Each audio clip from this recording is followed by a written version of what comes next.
Welcome to Us Crazy Christians, where we uncover Christian myths and Bible misinterpretations with common sense Christianity. I'm your host, William E. Smith, and today we're going to talk about pain. Stick around. Pain can speak very loudly to us. A lot of times, pain is so loud that we can't hear the truth. Plus, pain can blind us from seeing rationally.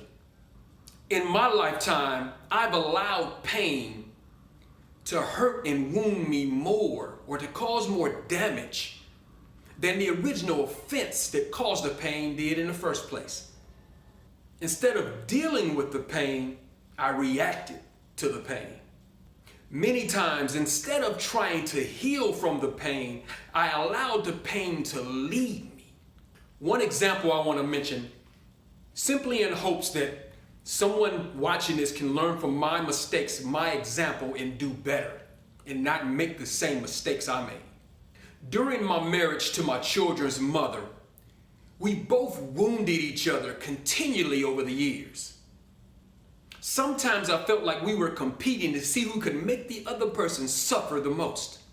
We were young, immature, but what we ended up doing was causing many painful, emotional, mental, spiritual wounds to each other.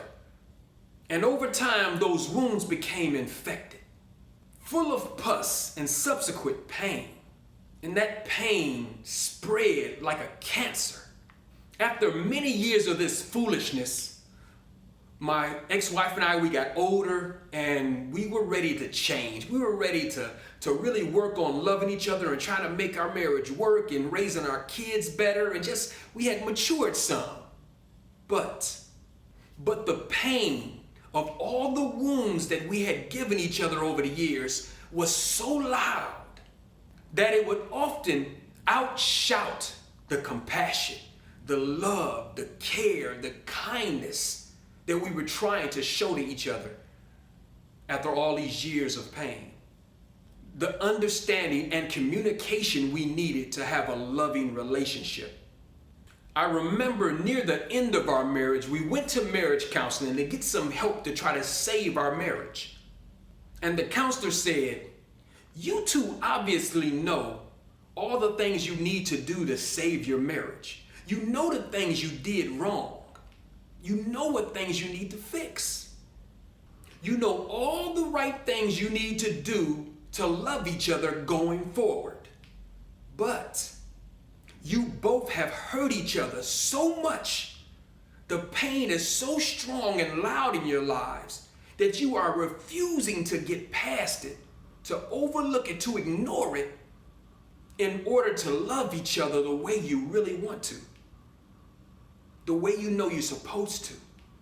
He said, "I wish that I could reach my hands down into your life and scoop out all the pain and hurt so that you guys could be free to love each other like you want to." And we both knew he was absolutely right. We would be strong in the counseling sessions and happy, loving each other, kissing on each other, excited. We go home, something would happen to remind us of the pain. Maybe one of us would touch the sore, the wound, and all of a sudden the pain screams, and all of a sudden we're back right at each other's throat like we had been all along. I failed, and I allowed pain and wounds to dictate how I went forward in my life. I failed, but you don't have to.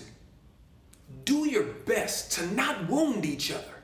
And if you do, on purpose, by mistake, realize that wound is just like a cut to the skin. You can apologize to that wound all day, but it won't heal the cut.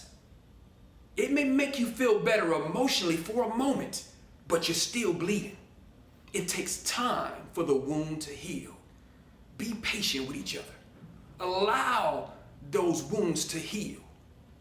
Realize that the wounds are there more than likely because you created them.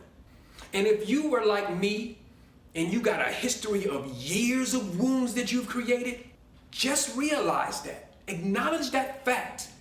Keep it in your mind and don't be immature like I was. Realize it's going to take time for those wounds to heal.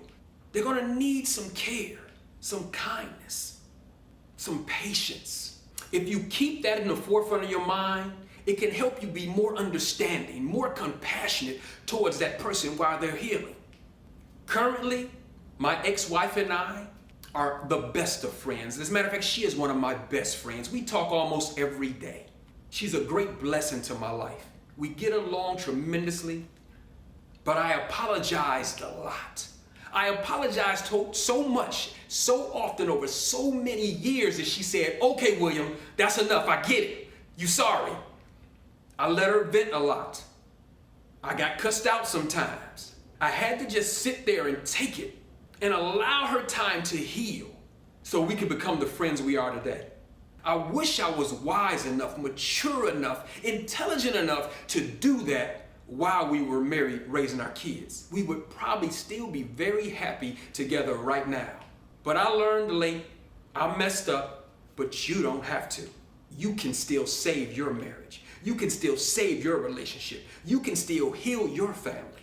I used to tell my kids all the time, a wise man learns from his own mistakes, but a wiser man will learn from somebody else's. If you want to be wiser, learn from my mistakes. In order to let her heal, I took some cuts in retaliation without giving any cuts back. I was in a place to understand that she was wounded. And even though I was healed in some areas, she probably wasn't. And I needed to give her time to heal. The best decisions I ever made. And I'm sure my ex-wife and I still have more healing to do, individually, most definitely, and toward each other, very possibly. And I'm up for it. Is it possible that God is more loving, kind, and compassionate than we previously imagined? If you want to see more from us crazy Christians, please hit the like button. Subscribe to the channel. If you're a returning guest and haven't subscribed, what are you waiting for? It's free. Plus, hit the notifications bell to be notified every time we post a new video. Thanks for watching us crazy Christians. Until next time, be blessed.